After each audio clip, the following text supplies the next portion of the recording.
Good morning, everyone. Today, we're going to explore another organelle inside our cells, the mitochondrion. It's often called the powerhouse of the cell, but what does that really mean? Well, mitochondria are crucial for generating the energy that our cells need to function. So let's explore the structure, function, and role of mitochondria in a process called cellular respiration. Mitochondria are specialized organelles found in the cytoplasm of eukaryotic cells. The cells include all plant and animal cells, including ours. Think of mitochondria as the power stations or batteries of our cells.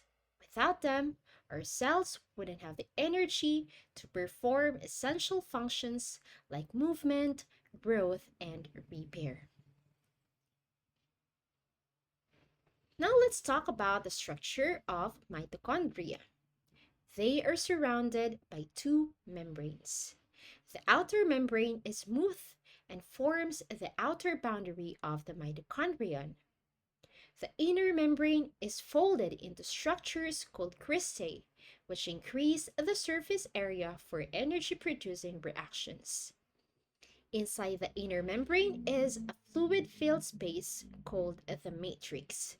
This is where many of the chemical reactions happen, and it contains enzymes that are essential for energy production. You can think of the inner membrane like the factory floor where all the action happens, and the cristae are like the workstations that make the process more efficient. Another interesting feature of mitochondria is that they have their own DNA, which is different from the DNA found in the nucleus of the cell. This is why mitochondria can replicate themselves independently. When cells need more energy, they can produce more mitochondria. It's kind of like a power plant that can increase its output when energy demands go up. So how do mitochondria produce energy? They do it by creating ATP, which stands for adenosine triphosphate. ATP is often called the energy currency of the cell because it's what the cell uses to do work. Whether it's moving, dividing, or even just staying alive, cells use ATP for virtually every process. ATP consists of a sugar molecule, which is called ribose, a base, which is adenine, and three phosphate groups. When the cell needs energy, ATP can release that energy by breaking one of its phosphate bonds, turning into ADP or adenosine diphosphate. It's like spending energy in a cell's wallet. Now let's talk about how mitochondria create ATP, which is through cellular respiration. Cellular respiration is the process by which cells convert nutrients like glucose into ATP, which is again the energy the cell needs to do work. The overall reaction looks something like this. Glucose plus oxygen will yield ATP plus carbon dioxide and water.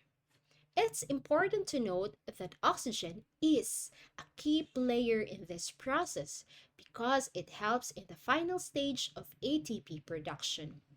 Without oxygen, ATP production would be inefficient and cells wouldn't get the energy they need.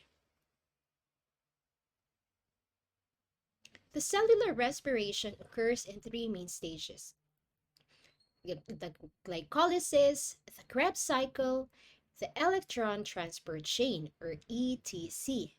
Let's break down one by one. First, glycolysis. The first stage is again we call glycolysis, which happens in the cytoplasm of the cell.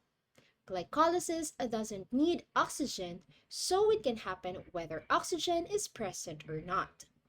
During glycolysis, one molecule of glucose is broken down into two smaller molecules called pyruvate. Along the way, the process produces 2 ATP and some NADH, which is an important electron carrier that will be used later. Although glycolysis doesn't produce a lot of ATP, it's crucial because it prepares the glucose for the next stages. Next, we move into the Krebs cycle, which happens inside the mitochondrial matrix. Here, the two pyruvate molecules produced in glycolysis are turned into a molecule called acetyl-CoA and enter the cycle. During the Krebs cycle, we get two ATP molecules for each glucose molecule, but more importantly, it generates NADH and FADH2, which are electron carriers that will carry electrons to the final stage of cellular respiration. The Krebs cycle also releases carbon dioxide as a byproduct, which is what we breathe out. So, in a way, the carbon dioxide we exhale is a product of this process. Finally, we get to the most important stage, the electron transport chain, or ETC. This happens on the inner membrane of the mitochondria. Here's where things get really interesting. The NADH and FADH2 produced earlier in glycolysis and the Krebs cycle release their electrons, which pass through a series of proteins embedded in the inner mitochondrial membrane. As the electrons move, they help pump protons, or H+, across the membrane, creating a proton gradient. This gradient generates potential energy, kind of like water behind a dam. At the end of the chain, the electrons combine with oxygen, the final electron acceptor, to form water. This is why oxygen is essential in cellular respiration. The proton gradient drives an enzyme called ATP synthase, which produces ATP. In total, up to 34 molecules can be produced in this stage.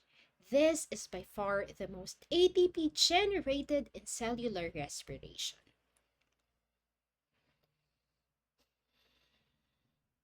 Oxygen plays a critical role in the ETC.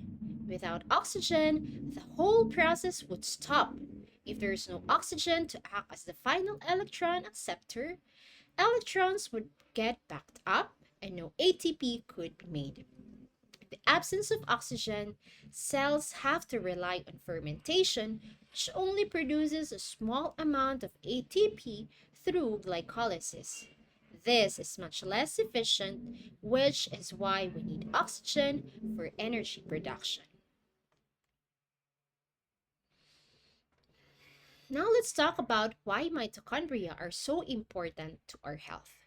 Cells that require a lot of energy, like muscle cells and nerve cells, have lots of mitochondria. When these mitochondria aren't functioning properly, it can lead to health problems. Mitochondrial dysfunction can cause conditions like mitochondrial myopathy or muscle weakness, and neurodegenerative diseases like Parkinson's and Alzheimer's diseases. As we age, mitochondrial function can decline, contributing to age-related disease. On the bright side, the body can produce more mitochondria through a process called mitochondrial biogenesis, especially when energy demands increase, like with regular exercise. So staying active is one way we can keep our mitochondria healthy.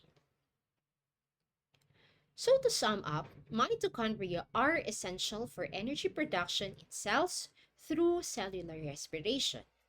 They have their own DNA, can replicate when needed, and generate ATP to fuel everything from muscle movement to cell division.